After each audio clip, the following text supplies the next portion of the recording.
Boom, boom. This is Ken. Everybody, welcome back to the channel. All right, we got a little bit of Azur laying up today. So we are in the process of going through.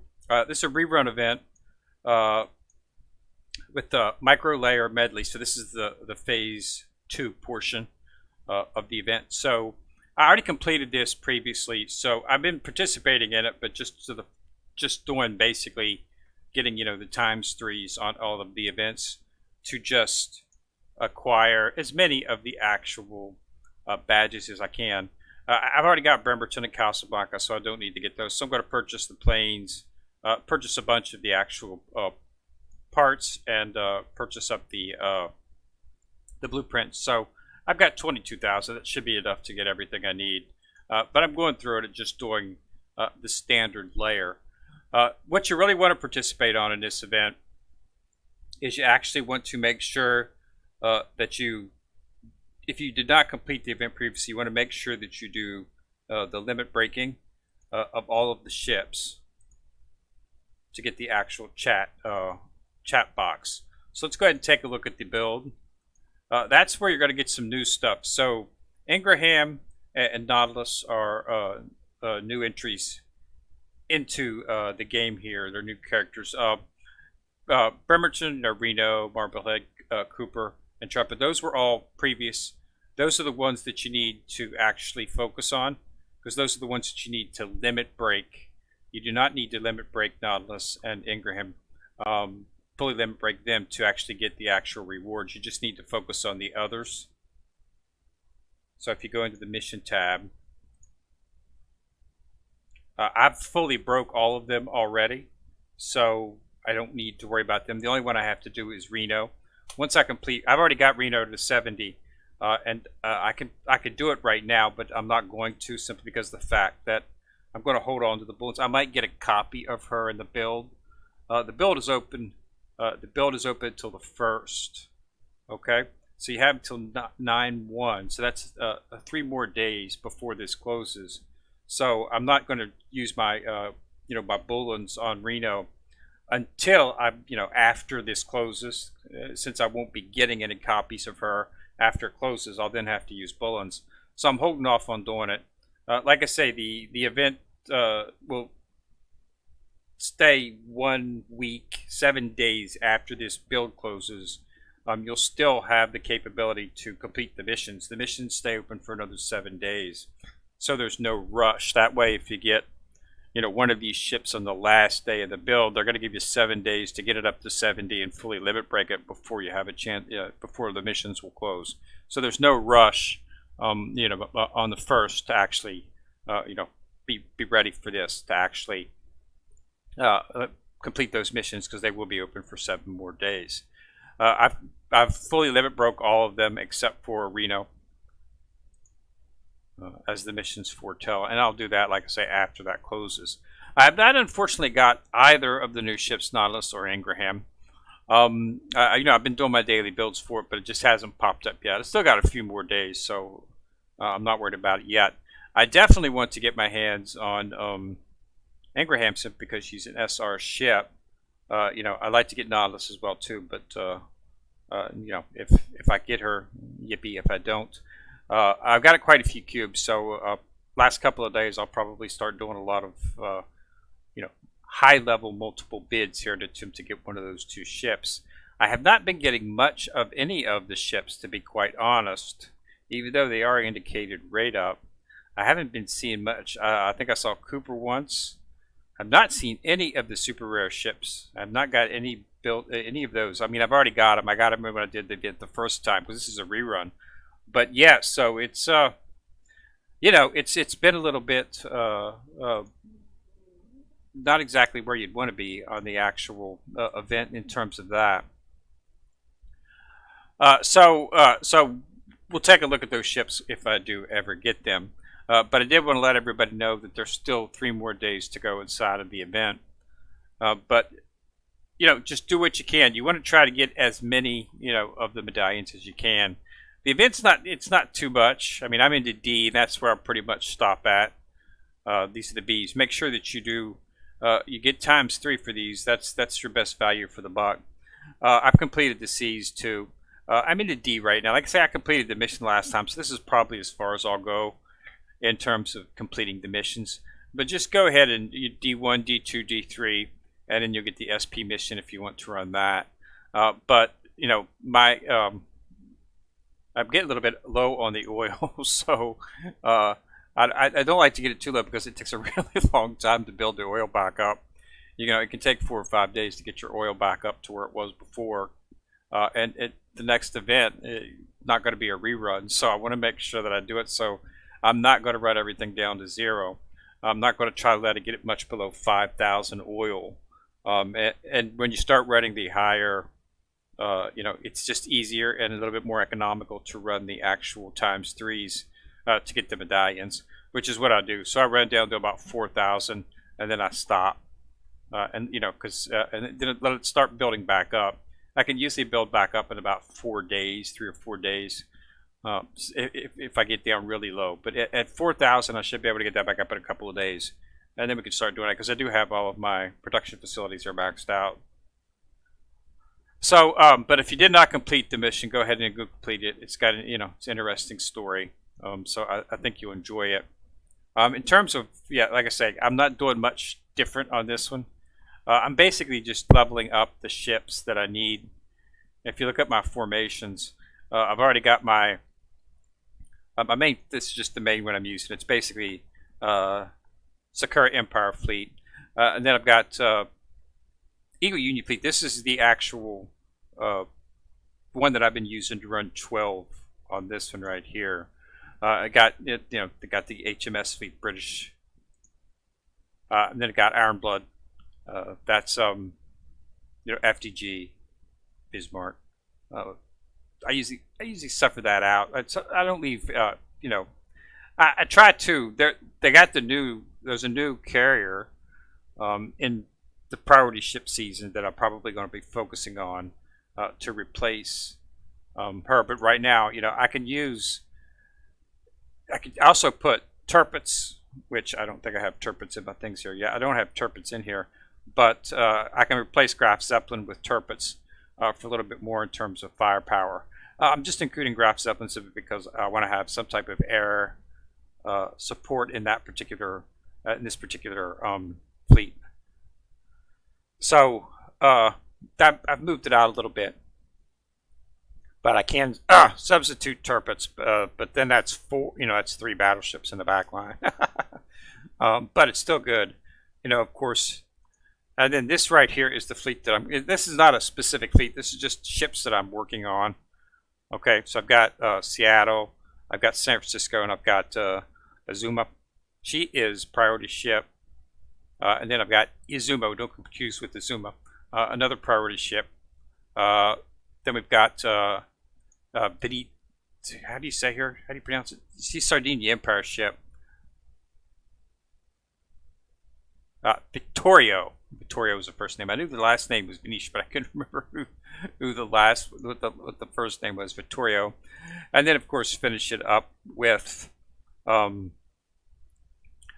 Now, what I like about Yuho and what I like about San Francisco, who's frontline, is they both do some healing. So this is one of the interesting things, and that's one of the reasons I'm focusing on bringing them up, is because both of them have targeted healing. So they're very good healing ships. A lot of the healing ships we've been getting now were indirect, what I call indirect and non-targeted, which means they just heal, and they have the propensity to actually sometimes heal a ship that doesn't need healed. These are a little bit more directional, these two. So these are very good ships in terms of they target the lowest hit point ships for their healing. So that makes them a little bit more valuable. So that's one of the reasons I'm bringing them up. And as you can see, I've got them both at 119. San Fran is a little bit different. You have to focus on her. If you'll take a look at her, you'll see that she actually requires positioning right here. If you look, right place at right time. Okay, so it increases activates one of the function based on the ship's position. Okay, so if you're in the front, the Vanguard increases the ship's evasion in AA. If you put her in the middle, which is where I've got her now, in the middle she heals all ships in your Vanguard for 10% of their max hit points. 20 seconds after the battle. Okay, so it heals all of the ships in your vanguard. So basically, it's going to get a ship that needs healing because it's going to do all of them in the vanguard. So any of the ships in the vanguard, and usually 20 seconds after the battle has started, most of your vanguard is going to have taken damage by that time. Maybe not a lot, but if you're in a fight that's fairly even in terms of levels, that 20 seconds, you're actually going to need to be healed. So that's what it's there for. So Vanguard heals all of the ships in the Vanguard. So again, you got to get some healing from that ship, which makes her be extremely important. So she's going to be a very good ship to build up, and she is an SR ship. So just make sure she got some survivability on her. You might want to stick the hull to increase her defense. Then you got Yuho right here. Yuho, which one? I think it's this one right here. So basically, when this ship is afloat, it decreases the damage your Vanguard takes. So she helps the Vanguard in terms of that by reducing their damage. Okay, from the torpedoes. Torpedoes generally do the most damage. So 12% is nice. Okay, when your submarine fleet enters combat. Okay, so here's where you want to make sure that you use submarines when you're with her, because when a submarine, it heals 20% hit points of each boat in your submarine fleet. Okay, whenever your SS sink an enemy ship, it increases Rio's damage by 3.5. So she has the ability to each boat in your submarine fleet. So it's really good in terms of that. So I think she's a very good, valuable healer. Not nearly as good as San Francisco, but something that can help, especially in late game by getting another avenue for your healing. So you might want to level them both up, as they are very good. Her second one is the first 3 air strikes launched by this ship will heal 3 times over 3 seconds.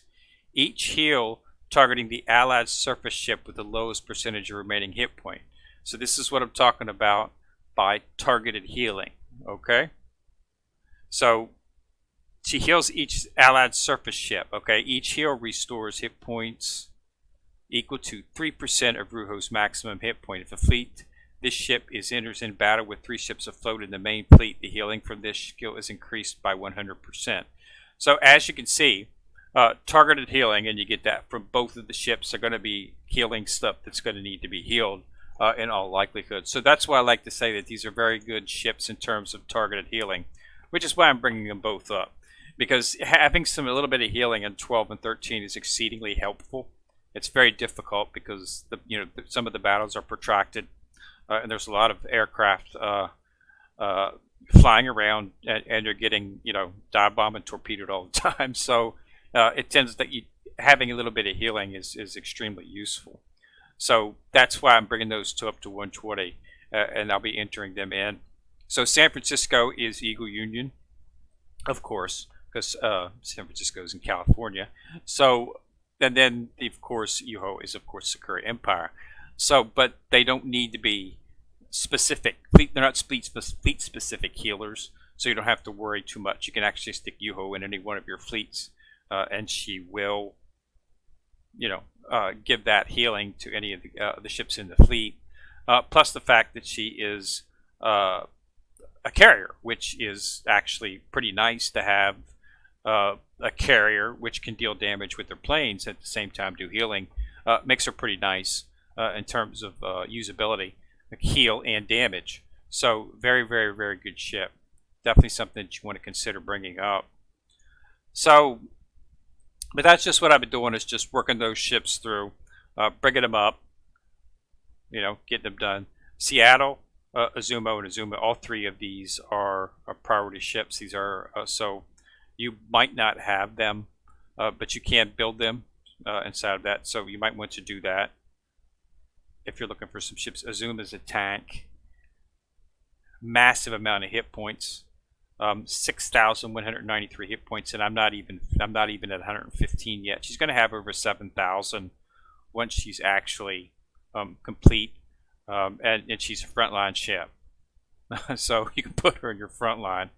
That's why I'm beefing her up. She's going to be definitely a valuable ship to be used for in PvP. I've already starting to utilize her in my current PvP fleet. I'm running a 10 PvP fleet right now. It gets the job done, but it's just right here. I got FDG, Jersey, and Shinano as my backfield, and then I've got St. Louis priority ship, another tank. Um, if I'm going up against a lot of carrier, you could Sandy. Sandy's the best with for anti-air, and then this is Azuma. As you can see, I've only got her 112, but I'm already putting her in the front because she's already got a ton of hit points, so she's already good survivability. So this is my tentative fleet right here. The back line's pretty much where I want it to be. Still got some work to do. So I got 15.5 on the main and 14 on the Vanguard. Once I get Azuma up to max, I expect this to be much higher. But it does pretty good, you know. It's packing a pretty powerful punch. So I'm getting there, getting close to where I want to be, because I want to have a top tier a fleet that I can use for PvP. I do it simply because you should always be doing. I know most people say it's, but you get a ton of experience from it, and you can also, the merit allows you to get bullens. Okay, so that's a prototype bullen. So you definitely want to do it. I do it on a daily basis. I do all 10. Okay, because I can get the bullens. It's nice, easy way to get a prototype bullen. You can use the average one every couple of weeks from that. So I do like to purchase it from within that. It's it's just one of the ways. I mean, the way they got the new structure now, in terms of the way that the missions are doled out. They've got the weekly mission now.